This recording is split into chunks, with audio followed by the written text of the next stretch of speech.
Olá, meninos e meninas! Iremos iniciar agora nossa aula 22 de Programação Web. Na aula passada, nós iniciamos o nosso estudo sobre módulo CSS Basic Box Model. Hoje, iremos iniciar pelas propriedades CSS do Box Model, certo? E iremos estudar agora o margin, que é o que define a espessura das margens de um box. Como vocês podem perceber aqui no exemplo, nós temos um exemplo da declaração de margens de forma abreviada e da forma padrão, certo? Nós temos também o padding, que é o que define a espessura do enchimento de um box, e chamamos de enchimento, padding, a espessura da área que separa a borda do conteúdo. Então, aqui eu tenho um código em CSS deste padding, certo? Aqui seria o código padrão e aqui a forma abreviada. Nós temos também o border, que é o que define a espessura, o estilo e a cor da borda de um box. E pode-se definir cada uma dessas três características da borda individualmente para cada lado do box, com o uso de declarações individuais ou usar uma declaração abreviada. Então, essa propriedade admite as seguintes declarações individuais: border width, border style e border color. Então, border width. Nós temos aqui, no exemplo a seguir, a sintaxe da regra CSS para declarar a espessura da borda individualmente, certo? Que seria esta aqui, mas nós temos também a opção de termos a opção abreviada, certo? Que no caso seria esta aqui, onde vamos declarar a espessura da borda de forma abreviada. Border style. Observa aqui no exemplo a sintaxe da regra CSS para declarar o estilo da borda individualmente. No caso seria esta aqui, certo? Mas também, como no exemplo anterior, nós temos a forma abreviada. E nós temos o border color, que no exemplo nós temos a sintaxe da regra CSS para declarar a cor da borda individualmente, que no caso é esta aqui, certo? No caso aqui nós temos para a cor vermelha, cor verde, cor azul e a cor preta. Mas também, como nos outros exemplos, temos como declarar a cor da borda de forma abreviada, que no caso seria essa aqui. E nós temos o width, que define a largura de um box, e a seguir temos a sintaxe da regra CSS para declarar a largura. No caso aqui, no Box Model, essa propriedade define a largura da área do conteúdo do box, isto é, não inclui as espessuras de margem, border e padding. Então aqui nós temos o código em CSS, certo? Dele. E temos o height, ou height, como preferirem. E temos que ele define a altura de um box. E no exemplo nós temos a sintaxe da regra para declarar a altura, certo?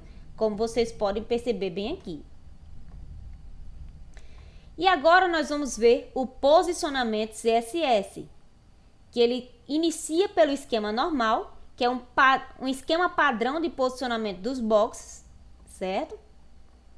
E temos o elemento nível de bloco, em que a distância vertical entre cada elemento nível bloco adjacente é determinada pela propriedade margem. Então, não tendo sido definida por regras de estilo, uma margem vertical para o bloco será tomada a margem inicial padrão, própria de cada elemento que forma o bloco. Então, margens verticais entre blocos adjacentes sempre se sobrepõem, ou seja, em lugar de somar a margem inferior de um bloco com a mais superior do bloco que ele segue para obter a margem final, esta será tomada como sendo a maior entre as duas, conforme mostrado na imagem que podemos ver agora, certo? Temos também elementos inline. A formatação se dá em linha, na horizontal, certo? E dentro do bloco que contém o box inline. Então, a largura de um box inline é limitada pela propriedade width do seu bloco container. Excedida essa largura, o conteúdo do box inline passa para a linha seguinte.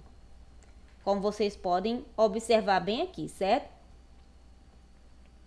E nós temos também o posicionamento relativo, onde a declaração CSS Position Relative, né, sozinha não causa nenhum efeito no posicionamento do bloco, quando usada em conjunto com as propriedades top, right, bottom e left, movimentam o bloco da sua posição inicial de uma distância definida pelos valores declarados nestas propriedades.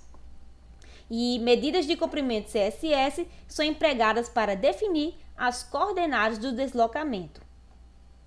Certo? Então, as propriedades left e right definem o quanto o bloco deve ser deslocado para a direita ou esquerda.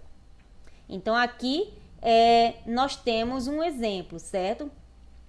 De left e top, né? Porque também temos as propriedades top e bottom que definem o deslocamento para baixo ou para cima. Então, aqui nós temos um exemplo para que vocês possam observar, né? Desta declaração Position Relative, certo? Então, elementos inline também podem ser deslocados da posição padrão com o uso desta declaração e seguem-se a marcação e a regra de estilo que demonstram este deslocamento. No caso aqui, nós temos um código em HTML e também em CSS. Nós temos também o esquema float, certo? Que é definido pela propriedade CSS float e seus valores left, right, none e inherit, que é o herdado. Então, outra propriedade usada neste esquema é a propriedade clear e seus valores none, left, right, both e inherit, que é o herdado. Então, segundo as regras deste esquema, o box é retirado de sua posição no fluxo do documento e flutuado para a direita ou para a esquerda.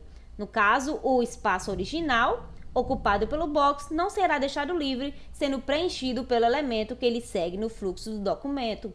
Então, aqui nós temos uma representação deste esquema float, certo? Então, o que nós aprendemos hoje? Nós aprendemos sobre propriedades CSS do Box Model, vimos os posicionamentos e os esquemas normal e float. Aqui nós temos as referências, por hoje é só e até a próxima aula.